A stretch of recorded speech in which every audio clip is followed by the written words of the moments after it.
We have a new age caravan that we've done a complete upgrade. We're going to step inside of this van, have a chat with Dan. This came to us with absolutely zero mods done, and Dan's going to tell us all about what he's done. Alright, so yeah, as Jen's mentioned, this is literally a brand new van straight from the dealership. So these guys contacted us about 6 months ago with the intention of they're going to be living, working and travelling in this van. So they wanted a system that could give them the benefit of being able to be off-grid, pull up on the side of the road, turn their appliances on when they wanted to.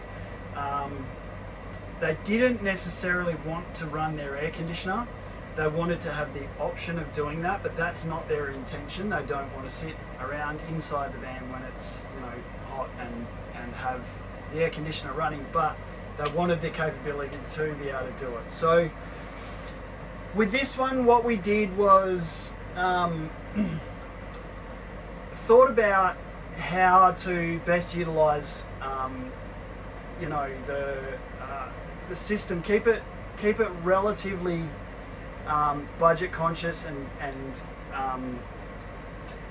small enough that it isn't going to be ridiculous in terms of huge amounts of storage capacity and all of the rest that goes along with that. But what we have done is given them the ability to recharge their system and utilize their appliances during the day when the sun is shining. So this system has a 400 amp hour battery, a 2600 watt inverter, and 1140 watts of solar. So in good conditions, you should see plus 60 amps of charge going into the battery at 12 volt. So at the moment on the screen, on the Cymarine screen, we're actually seeing nearly 62, maybe 63 amps if you add those two numbers together, right hand side, left hand side. I actually have the air conditioner running at the moment. So as you can see, we definitely have the capability to be able to do it. It is discharging the battery at a very small rate at the moment. So right now, with the sun shining with 63 amps charging the battery or coming in from sun, we've got a small offset of about 10 amps. And obviously that varies with sunlight conditions. So we again have installed everything underneath the seat. So we've got the battery on the left-hand side seat, which is a compliant installation to AS 3001 Part 2 2022. That seat box is completely sealed and vented. So all the boxes have been ticked from the requirement of the standard. Over this side we have our chargers, Cymarine monitoring, inverter, fusing, solar isolation, all readily available underneath this seat. Now, one of the key things with this build was that although it's not got a massive battery, it's only 400 amp hour, they still don't intend on spending a lot of time plugged in. So one of the key things we did with this build is instead of replacing, so this van came with a BM Pro system, and as we talk about in all of our builds, these are just a little bit small for off-grid systems. They don't have a DC-DC charger built into them. So they're really not suitable for this sort of size of system. It's got to have a lot of things added to it, a lot of modules added to it to be able to make it even remotely possible to be able to do this size system. So we generally don't use these systems for much, except tanking and turning the pumps on and off and turning a 12 volt on and off.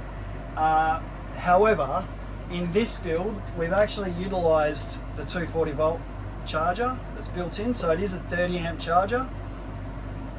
So the good thing with that is they still have the capability of plugging into mains if they are in a caravan park, and you know, if they are in a caravan park, 30 amps charging a 400 amp hour system from flat to full will take 12 hours basically, and that's not taking into consideration sun and all that sort of stuff. So worst case scenario, 12 hours.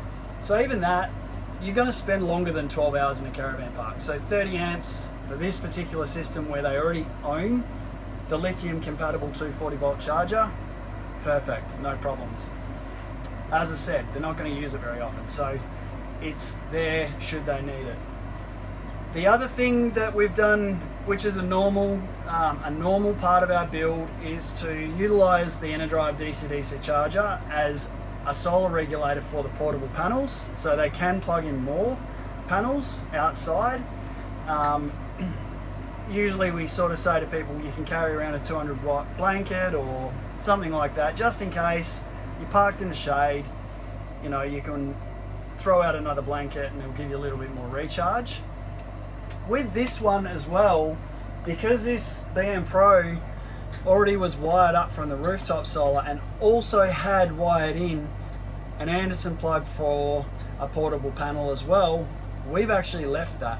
So this is still going to be able to have a portable panel plugged into it if you want to. So potentially another 2 solar regulators, another 2 locations to plug portables in, which this can take up to 600 watts. The DC-DC can take up to 600 watts.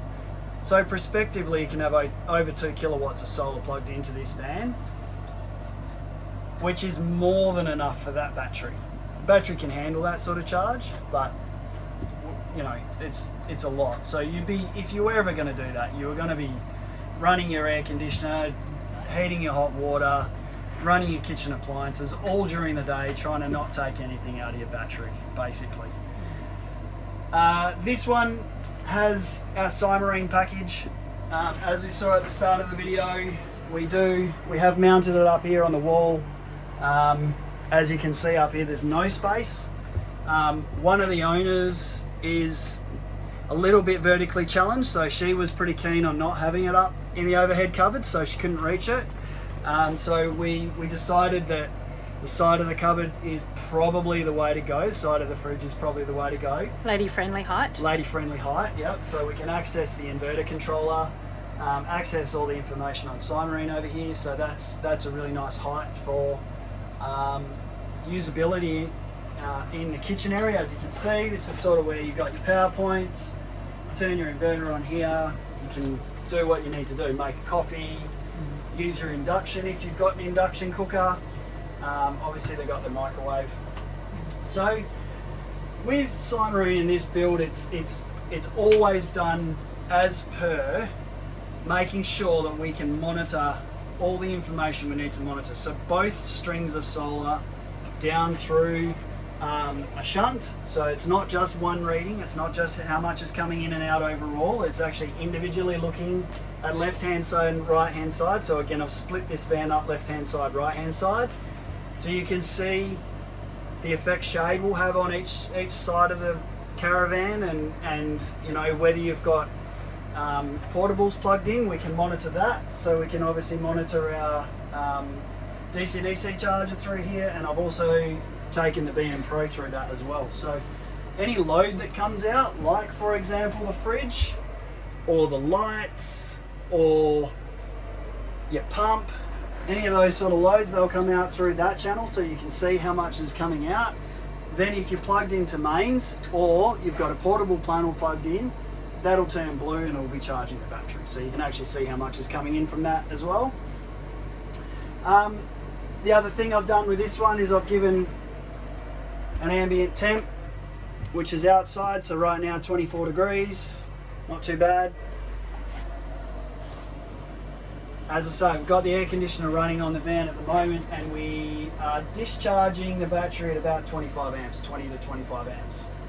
So even though we've got 1140 watts of solar, this particular air conditioner, which is actually a GREE, so GREE, it's actually quite thirsty. So it's not as efficient as, say, a Truma or a Dometic.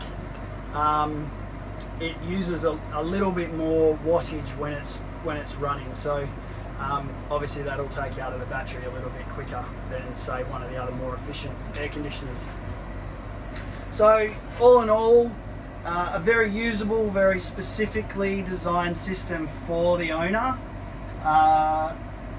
It's, as I said, it's not a massive system, but the capacity is determined by what they want to do. So we always we had first of all a design in mind in terms of what they wanted to achieve, and then we had a budget in mind as well. So we've ticked all those boxes.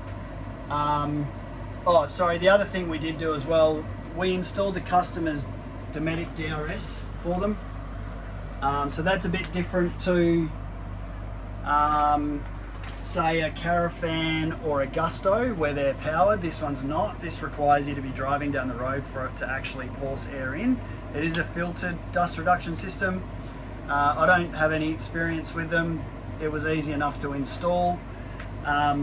It's easy enough to service, so as everyone that's got one seems to think they're okay. Alright, so that probably covers all of that off at this stage. So can you just give us a rundown, because this is a brand new van, the clients have never actually stayed in their van. Yeah. They had it picked up from when they ordered it just with a basic system. Yeah. So was that lithium batteries or AGM batteries? No, so it did have an AGM. Yep. The BM Pros we discussed. Yep. And one 200 watt solar panel. So that's pretty much as basic a system as a caravan manufacturer will give you. The good thing that these guys did do though is they did a bit of research before they bought their van, and they worked out very quickly that it would be more beneficial for them to take it to an off-grid specialist than get the caravan manufacturer to do it for them. Sure. And so they've ended up with, just to summarise, they've got what on the roof and what size battery? 1140 watts on the roof and a 400 amp hour battery. And a 2600 inverter. And a 2600 inverter. And obviously all the charging and the MPPTs that they need. That's awesome. Yeah. And potentially they can add a new battery or an additional battery down the road. Yeah. If they needed to, they could do that. I don't necessarily see much need to do that though, with the amount of energy that they potentially can produce from sun. So, yeah, this is certainly a very functional and usable system. It ticks a lot of boxes. As you can see, like I keep saying, we are running the air conditioner flat out now, so it's doing it, no problems. All right, any questions? Hit us up. We'll speak to you soon. Cheers.